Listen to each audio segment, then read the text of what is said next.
Sign, তোমার আইডিয়াটা মন্দ না। শাবনূর সোনা, এই বাক্সের ভিতরে তুমি কি দেখতে চাও? প্রজাপতি, অনেক প্রজাপতি দেখতে চাই।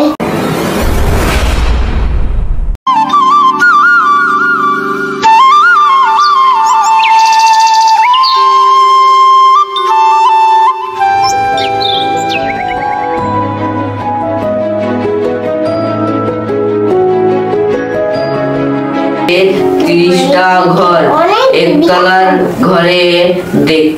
তানিয়া, আজকে আমার মিটিংটা খুব ইম্পর্টেন্ট, নাস্তাটা কি একটু তাড়াতাড়ি হবে? হ্যাঁ গো, এসে সাইন, তোমার পড়া শেষ? প্রায় শেষ মা, কিন্তু আমার কেমন যেন বোর লাগছে, প্রতিদিন একই রুটিন। পাপা, আমার সাথে খেলো। উফ, এখন না সোনা, দেখছো না আমি কাজ করছি, পরে খেলবো সোনা। ওকে? বাচ্চাদের সঙ্গে কেউ এভাবে কথা বলে? তাদের একটু আনন্দ দরকার আছে নাকি? রাগ করে না শোনা, তোমার পাপা অনেক ব্যস্ত মানুষ। তোমার জন্য একটা সারপ্রাইজ আছে শাইন, তোমার জন্য আছে। জিনিসটা কি মা? একটা পুরনো বাক্স, কাল আলমারি গুছাতে গিয়ে পেলাম। মনে হচ্ছে ওর ভিতরে কোনো রহস্য লুকিয়ে আছে। মা, রহস্য আমাকে দেখাও, আমি দেখবো। রহস্য? কিসের রহস্য? এই দেখো সেই বাক্স। এত পুরনো বাক্স? এটা তো কখনো দেখেছি বলে মনে হচ্ছে না। আমিও সঠিক জানি না, কিন্তু বাক্সটা দেখে আমার চেনা চেনা মনে হচ্ছে। এটা তো একটা সাধারণ বাক্স, এটার ভিতরে আবার কি থাকতে পারে? এটাতে চকলেট থাকতে পারে। হয়তো পুরনো কোনো ছবি, নইলে চিঠি, নাহলে অন্য কিছু। চলো আমরা সবাই খুলে দেখি। চলো দেখা যাক এই জাদুর বাক্সে কি আছে। উফ, এটা তো অনেক শক্ত, মনে হচ্ছে অনেকদিন খোলা হয়নি। আব্বু, এক কাজ করো, তোমাদের ছোটবেলাকার ছবিটা দেখলে কেমন হয়? হয়তো তোমার আর মায়ের ছোটবেলাকার ছবি এতে ভরা থাকতে পারে। সাইন, তোমার আইডিয়াটা মন্দ না।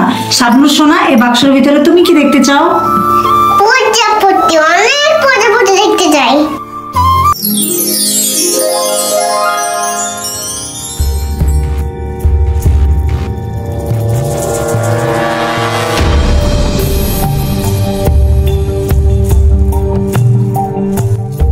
ইস, এর ভিতর তো কিছুই নেই, শুধু কয়টা পুরনো জিনিস।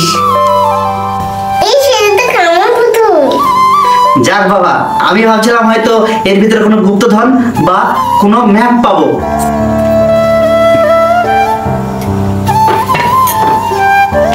দাঁড়াও, এটা আমার ডায়েরি। আর এই পুতুলটা আর এই ছাতাটা আমার ছোটবেলার খেলনা। এখানে তো কিসব আঁকিবুকি করা আর কিসব হিজিবিজি লেখা।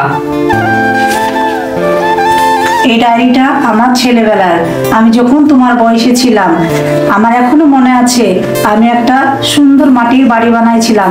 সেইখানে এই জাতাটা আর এই পুতুলটা দিয়ে খেলা খেলতাম। এই পুতুলটা আমার প্রিয় পুতুল, আমি সবসময় একসঙ্গে খেলা খেলতাম। তাই নাকি? আমরা তো এগুলো জানতাম না। মা, তোমার আর খেলা ছিল না? হ্যাঁ সোনা, আরো অনেক খেলনা ছিল যেগুলো আমরা নিজে হাতে বানাতাম। সেই সব স্মৃতিগুলো অনেক মিষ্টি ছিল। এই ডায়েরিতে আমি লিখেছিলাম আমার যত স্বপ্ন আর কল্পনা। ছোটবেলায় আমি কিভাবে বন্ধুদের সঙ্গে খেলতাম আর নতুন জিনিস শিখতাম। মা, তোমার ছোটবেলা তো খুব মজার ছিল, আর তুমিও তো দুষ্টুমি করতে। ঠিক বলেছো শাইন, আমরা তো ভুলে গেছিলাম যে মা বাবার একটা ছোটবেলা ছিল। আমরা ছোট্ট একটা মাটির ঘর বানাতাম, সেখানে কাদা মাটি দিয়ে লেপতাম, সেখানে পিষতাম। আর এই পুতুলের আমরা বিয়ে দিতাম। কতই বান্ধবীরা মিলে আনন্দ করতাম, কতই খেলা খেলতাম। সেই সব স্মৃতিগুলো এখনো মনে পড়ে, খুব ভালো লাগে। সেই সব দিনগুলোকে অনেক মিস করি। সেই সব দিনগুলা যদি আবার ফিরে পেতাম কতই না ভালো হতো। সেই পুতুল খেলা, বান্ধবীরা মিলে নদীতে একসঙ্গে সাঁতার কাটা, স্কুল যাওয়া, কতই না খেলাধুলা করতাম, কতই ভালো লাগতো। সেই সব দিনগুলা যদি আবার ফিরে পেতাম কতই না ভালো হতো, কতই না ভালো হতো। কত মজা করেছি। এই বাক্সটা যেন শুধুমাত্র একটা জিনিস নয়, এই বাক্সটা যেন আমাদের প্রত্যেকের ফেলে হাত দিনের একটা জানালা।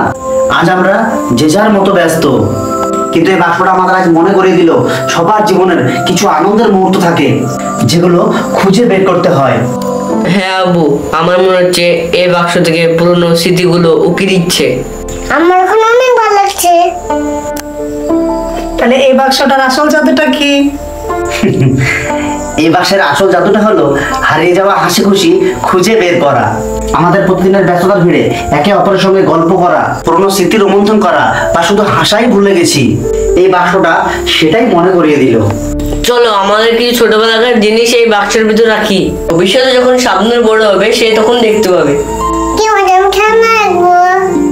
একদম ঠিক বলেছো। তাহলে আজ থেকে এটা হবে আমাদের স্মৃতির বাক্স। যখন আমাদের মন খারাপ করবে তখন আমরা এই বাক্সটা খুলবো আর আমাদের হারানো হাসিগুলো খুঁজে নেব।